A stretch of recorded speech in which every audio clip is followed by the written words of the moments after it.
see you. Wonderful. How are you back from Lisbon? How's Web Summit? Amazing, amazing. Everything I could have hoped it would have been, as chaotic as I expected it to be. So, all of the above. I absolutely love it. How was the demo? It was great. We won People's Best Choice Award, so We very love grateful for that. we love a People's Choice Awards. It's all that matters. The people love you. We love you. Look, Exactly.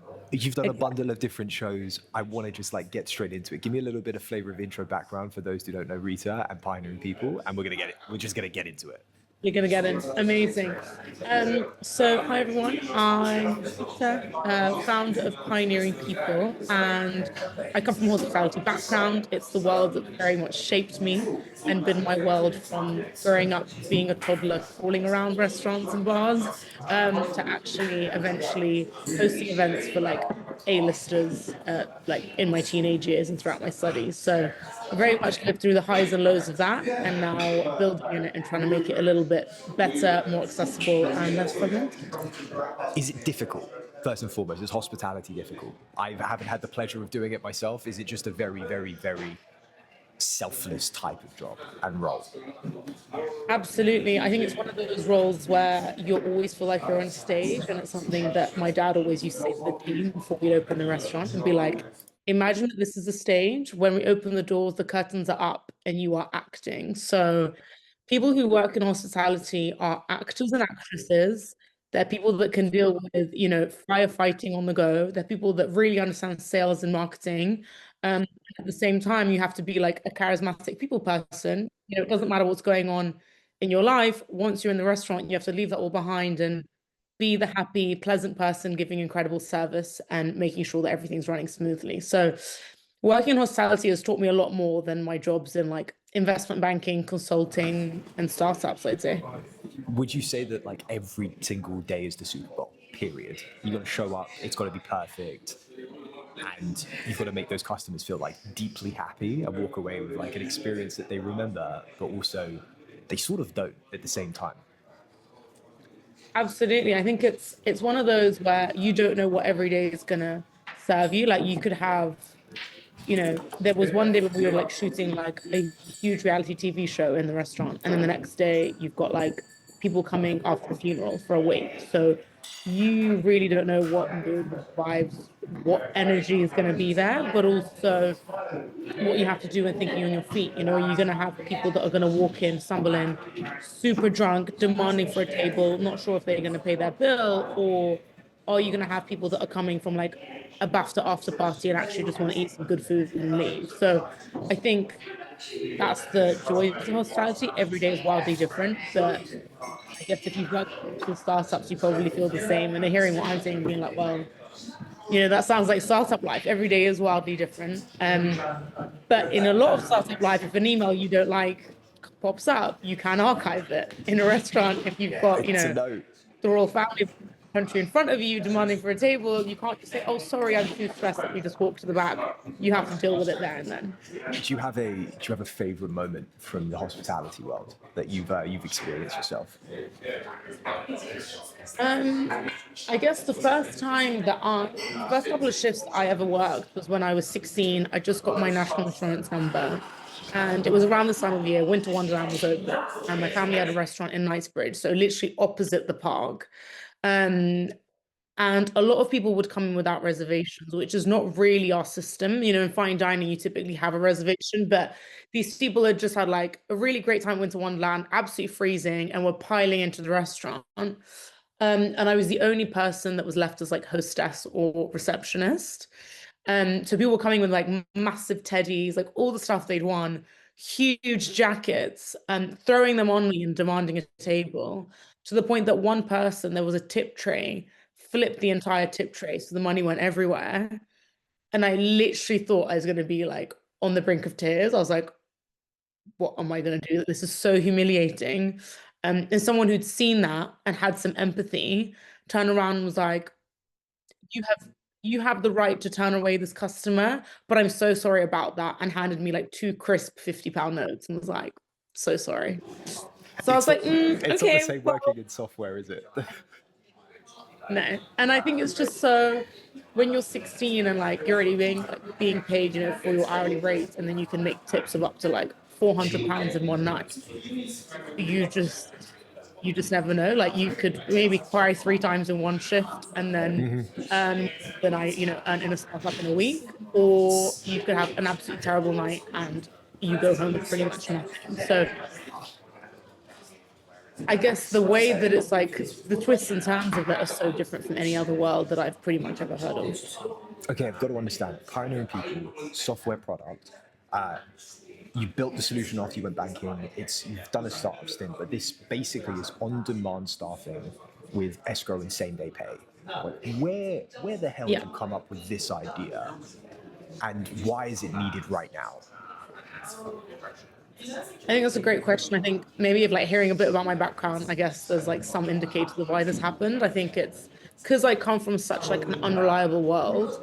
I very much spent a lot of my time whilst I was working there being like, how do I run away from this and work somewhere that like doesn't need on-demand staffing, doesn't suddenly have a super busy Saturday night and is not catering for massive parties. We just have to like call in favors. So I ran away and worked in like any other industry ever and realized that the problem that I was running away from was not a family problem or an industry problem. It was very much like an incremental global issue, especially after the pandemic, where businesses do have, busy seasons and non-busy seasons.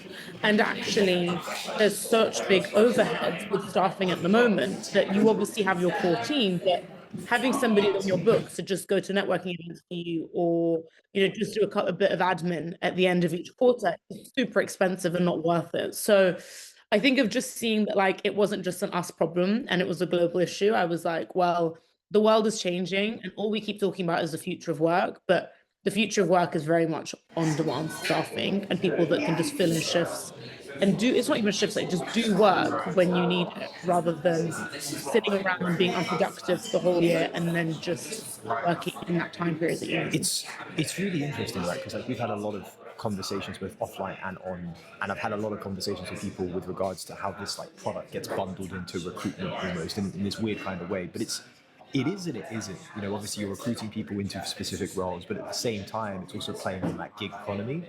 And I don't know about you. Do you see like this trend of as individuals, as more roles get automated away, right, into the aggregate of just work and life, etc. Do you find that there's going to be an uptick in not just hospitality roles, but an uptick in gig economy roles, but for more professional services?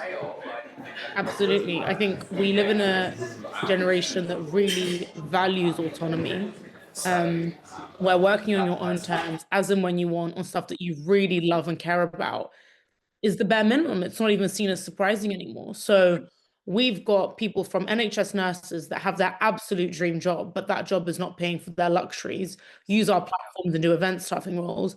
But then we've got clients that are like digital fashion companies using our pioneers, as we call them, workers, to train their AI models when they've got a busy time with projects from clients. So yes, we launched in the hospitality industry, but our inbound has been huge in terms of people wanting other roles that are people see them as more skill. I actually see them as the opposite. I think training an AI model is so much easier than running a restaurant, but it's just what the world demands and needs right now. That's a ridiculously hot take. The comments are going to be absolutely wild.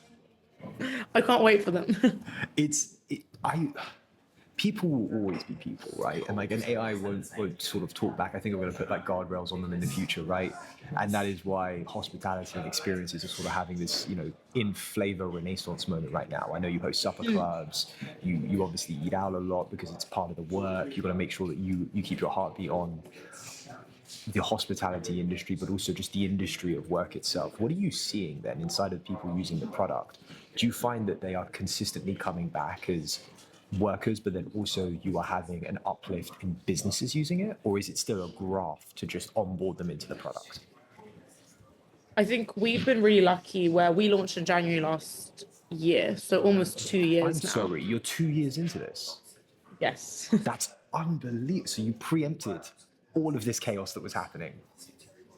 Pretty much. I think when you've lived it and you've seen it from different industries, and I think that's the thing about me. I think maybe it's a mixture of ADHD, maybe it's a mixture of just having parents that work 7-day weeks and in different things. I've worked in so many industries, from like, like luxury retail to hospitality to banking to consulting, and then done like babysitting and cat sitting shifts on the way. I always very much saw that this is something that's needed in so many industries, and everyone always complaining, or then saying like, "Oh, Rita, you're such a godsend. You stepped into this shift," and it was like, "I'm not a godsend. I'm actually really exhausted that I'm here, and I wish I could have planned for it." Or been, paid ASAP for it. So I think it's like when you see it across so many industries, and then it becomes so prevalent after the global pandemic, you just kind of think, well, this makes a lot of sense. So I think that's kind of one thing. But the main thing with like the timing, and the businesses using us, if a business has used us once, 75% of them use us again. That's And the like ones that are all the not using, numbers worth of stickiness. yeah, stickiness is high. And the ones that are not using us, it's not because they don't want to, but they're just like, I sign up and I'm so excited, but I just haven't found a use case for you yet. So those 75% are just, they absolutely love their experience. They really see a use case for it. But I think the biggest part that I don't think I speak enough about is it's not just about saving money using us, but it's actually capturing more money. Like having people that can come into let's say, I think networking event is just something that most of us will be able to understand. Having somebody that can stand on the door of a networking event, point people to where the bathrooms are, check people in, means that the core team of whoever's throwing that networking event, let's say it's a fund, can actually be mingling with the people they've invited rather than doing the tedious tasks that takes them away from the important conversations. So it only costs you, let's say, £50 to have somebody at the door, but that £50 perhaps has captured you millions of pounds worth of deals because you've been able to really focus and not worry who's coming in and out, are the jackets being taken, is everybody okay? I think that's the biggest mistake that a lot of like your more traditional companies and office-based jobs are not using the gig economy as much because they're not used to it or they haven't had the platform to.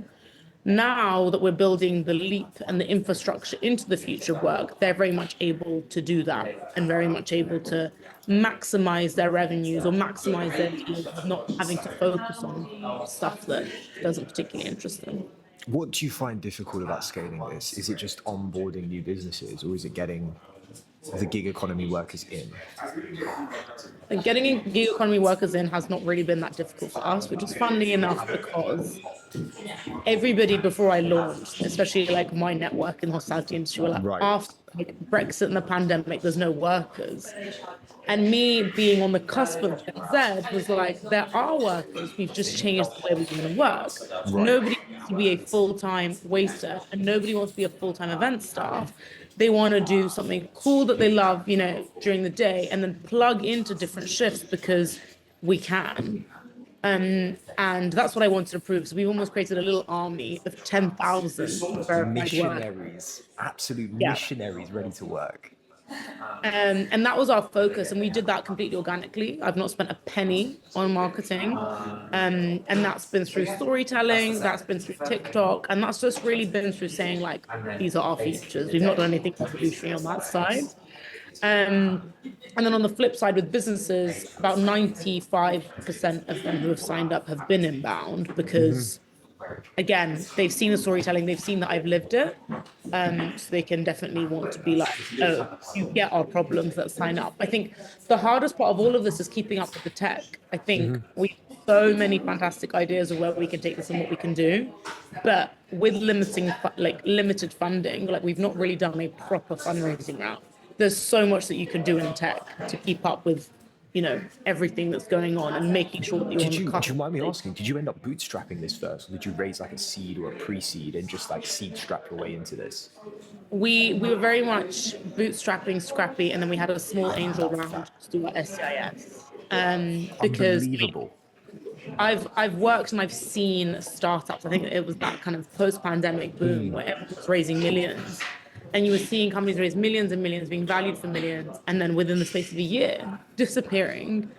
And it's such a shame because, they could have done great things, but it's almost like they overvalued and overraised and almost got lazy. So I think what I wanted to do, and the culture at Pioneering People is like, test, test, test. If something doesn't work, like if something works well without money, imagine what it can do if we put money behind it. So that's really been our ethos from day one. We've seen what things have worked. We've obviously seen what hasn't worked. And now we're ready to go to the next stage, raise and kind of just catalyst the growth that we've had so far and make it move forward. What is innately difficult about this? Like, just what's the really hard thing? Keeping up with the technology because you don't have the capital to do it, which is why the fundraiser's coming? Or is there like a mechanic downstream that you're looking at and going like, this is going to be a blocker? Because the way that I think about it is very much, you're just going to have to go against the entropy of human thinking and just That's like it. human That's psychology exactly of it. like, how do I think about work? And that's it. And I've just got to educate and educate and educate people. You literally hit it bang on the head there. It's not so It's much people, but I just feel like people, like the average person like you and I, I do so many things out of my like day job and running a business, which some people think is insane. And I think actually it makes me a much better founder. The fact that I've got a supper club, it makes me a much better founder that I work with UN Women for 3 years. It makes me a much better founder that I love doing charity work and meeting new people every single weekend. I think that's so normal. Nobody thinks I'm crazy. When I was younger, they definitely did. Of like having 3 jobs was nuts. And now it's kind of the norm. And I think it's the flip side. It's the businesses. They're aware of the future of work. They know it's there. They think they've adapted, but a lot of them haven't. So I think it depends on the industry. Like I am, just explained, the digital fashion company completely got us. They reached out to us. They hired, I think at one point they had like 20 something people working through our platform for them. It's the more old school businesses that are used to having the chef there for 35 years and an old waiter in the corner that's been there since he was 18 that are almost like, oh my God, what do you mean I can plug in the gaps in 2 minutes? And what I really say, it's an Uber for hospitality. Like if you look around and you go, crap, there's more people in the book than we can handle. You can then get verified, match the people that have right to work, completely verified, and can get paid through the platform. But if you look around and go, I've got way too many staff members for this weekend, you can flex them up and down on the platform. So you look after your margins, but you also make sure you're giving the best possible service. we had Leander on the show last week. He's from London Founder House, currently out in the US, and they're building like an embodied AI startup, which is essentially allowing them to have humanoid robots, but someone in the Philippines can sort of jump in and then take control of that humanoid. How do you think about that? Because the cost of a humanoid will probably go down significantly over the next 5 to 10 years, and will eat into your market. Do you think that there's an opportunity downstream for you where you sort of like hook people up to wristbands and you start collecting training data on them of like how to do certain roles, whether that's a barista or that's or that's something on a quarry site or something like that? I think it's range. I think that we're going to get to the point where I don't know if you saw any recent articles where Gen Z are like really wanting to become hairdressers and cleaners and are craving real jobs, what we used to call a not real job. And I hate that when I work in restaurants, people are like, oh, so, what are you looking for the future? Like, when are you starting your first real job? It's flipped and been like me sitting in office, pushing paper, doing photocopies of stuff that I did literally a couple of years ago. That job doesn't really exist anymore. But actually, the ones where I'm serving people, cutting their hair, doing something that they can physically take, and a robot is never going to have that finesse like a human would have. That's what people are really wanting. So I think if it could be a generational thing where there could be older generations that are like, perfect, this robot makes sense to me. They can kind of do the work quickly and I don't have to deal with holidays or sickness or whatever. But you get the flip side that are like, I am craving to do something that's practical. That means I'm out of a seat, that I'm meeting different people and I'm learning a new skill every day and speaking to new people every day. So I think our platform really resonates with like the loneliness epidemic as well, because we make sure that people get out there, speak to new people every single day, rather than speak to the same, let's say, 3 members of staff day in, day out.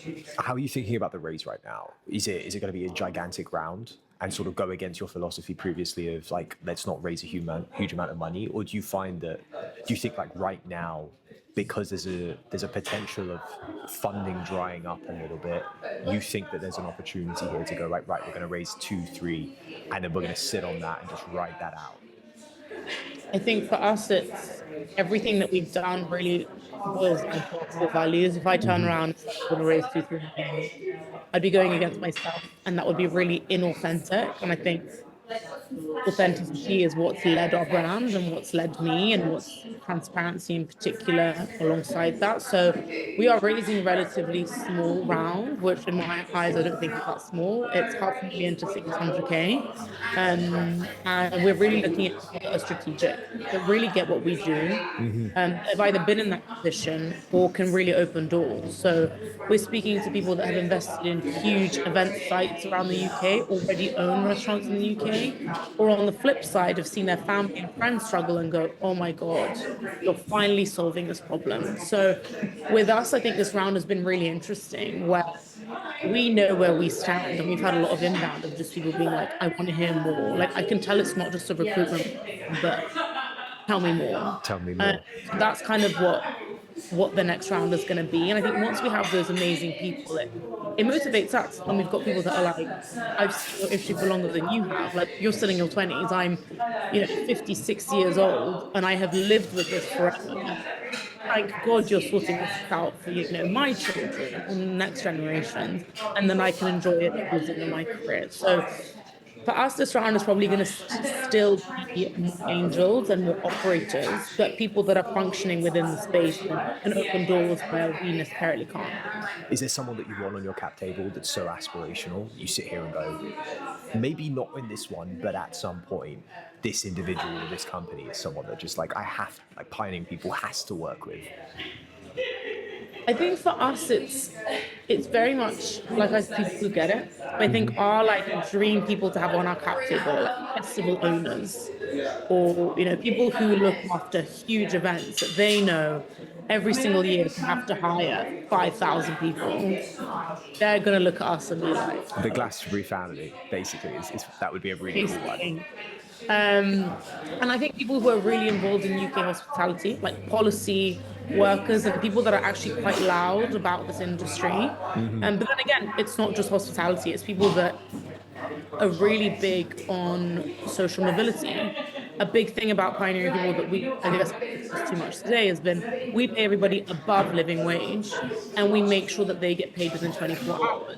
That's a huge part of social mobility that people don't talk about. If you do a shift cleaning an office on a Friday night and you don't get paid for another 60 days, you don't have the luxury to wait 60 days. You're going to go for some payday loan, you're going to go to the loan sharks, and you're going to actually really kind of mess up that cycle. Whereas if you're somebody that can do a cleaning job on a Friday night and get paid Saturday morning, that is precisely what can move you forward and help you, fund a next holiday, fund a startup, or actually, like we had in our month one, a mum who works on a Friday night to buy her son a birthday present for the Sunday when he turned 6 years old. So what we really want is to keep to that, and people that understand that work no longer is 9 to 5, get paid at the end of every month.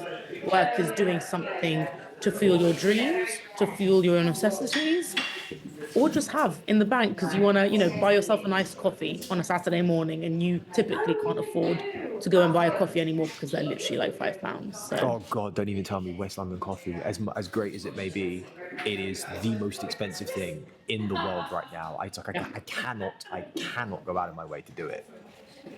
I think for me, I love, pioneering people, hence the name. And I love to meet people in person. But every time I'm like, I'll get these coffees. And it gets to the point that 2 coffees now with service charge anyway, it's like £12. What?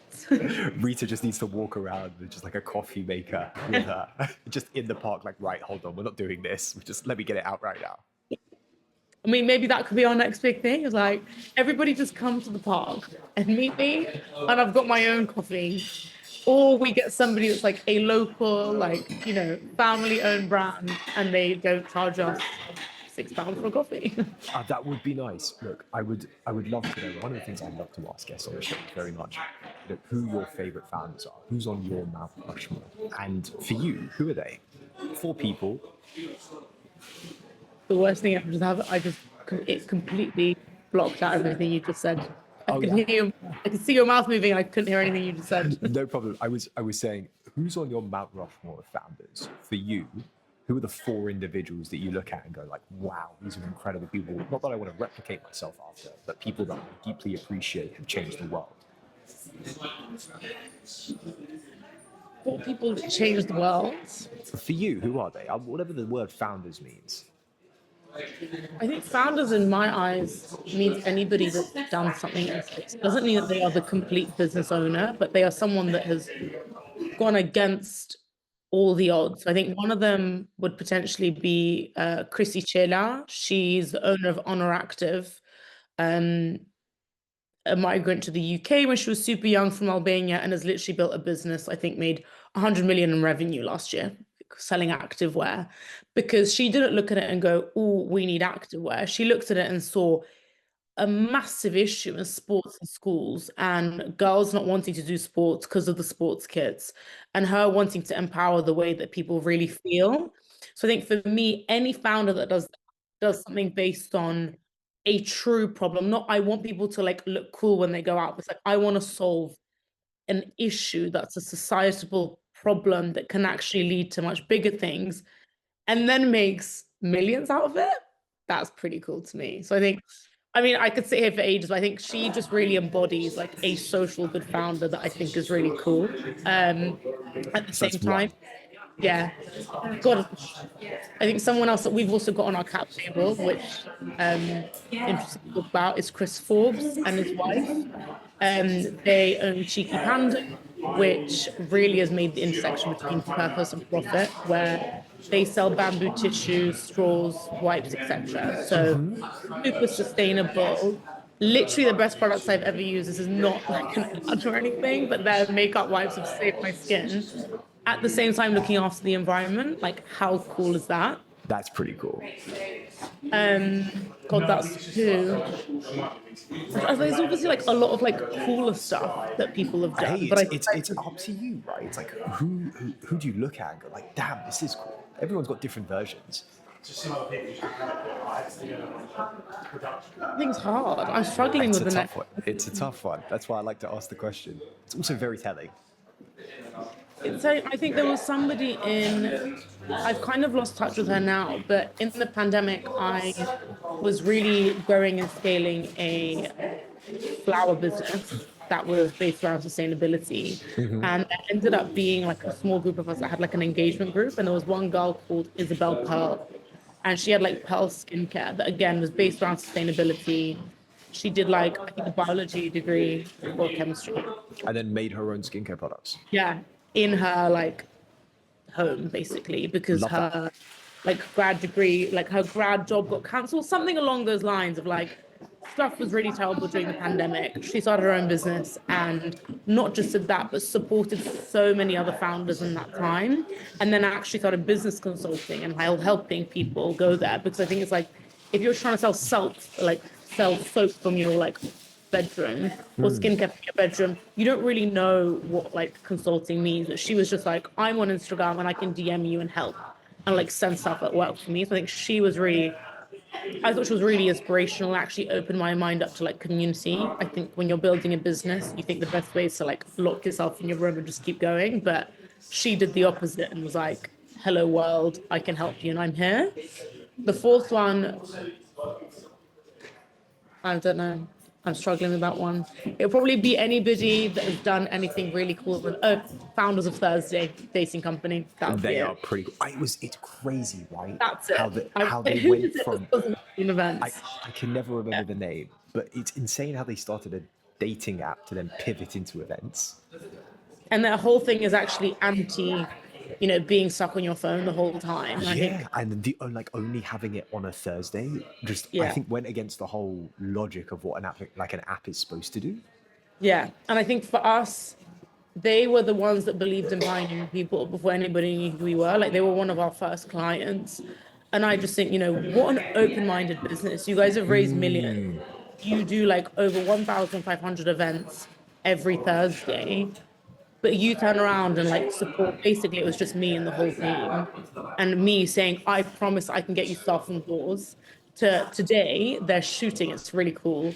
They're filming dates and they Are they? actually want people to be on those dates through our platform No that are happy way. to be on camera and happy to just like flirt or not flirt, like whatever they feel over a meal. So they're paid for their time and for their food.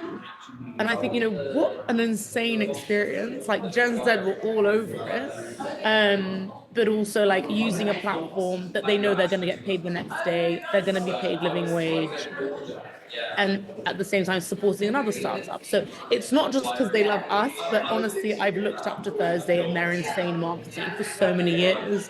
So when we signed them, for me, I was like, done. Even if my business fails today, I'm happy. I love it. You know what I feel like is definitely brewing in the back of my head? I think there's a series that we can do, right? Where it's you and me and we go into all of these different businesses and work like as, like, kind of undercover. That'd be cool. Yeah. And then do like a coffee and just like do a day in the life, live stream the damn thing or pre-record it. And it's just like all of these different roles that are on the platform in all of these different like offices or workspaces or businesses. Yeah. And it just like democratizes access to like how difficult this thing is. Not everything has to have AI in it, but this is actually a profitable business and has margins. Honestly, I think when I tell people the like millions that restaurant owners I know make Yeah. a year, they're like, what? And I'm like, well, their revenues are millions, but sometimes their margins are not because they have to use agencies that charge them 40%. So why not use finding people? Well, But that is a beautiful ad. I think for us, actually, at the beginning, when again, it was just me, I really wanted to see if the platform worked. I would go and do shifts because I was so worried that no one else would sign up. So the job would go live, and within 2 minutes, if there were no applicants, I would apply. And I'd go do the shift, check in, check out, do the ID verification, make sure I get ratings. And then any questions they had about it, I knew the answers. So it was like, As Becky with 11 Labs would say, you sip your own champagne. yeah, pretty much. Rita, this has been awesome. We're going to get another one in the calendar after you've done the raise. Thanks so much for the time. Likewise. Likewise was so fun. Thank you. And speak soon. Ciao, ciao. That was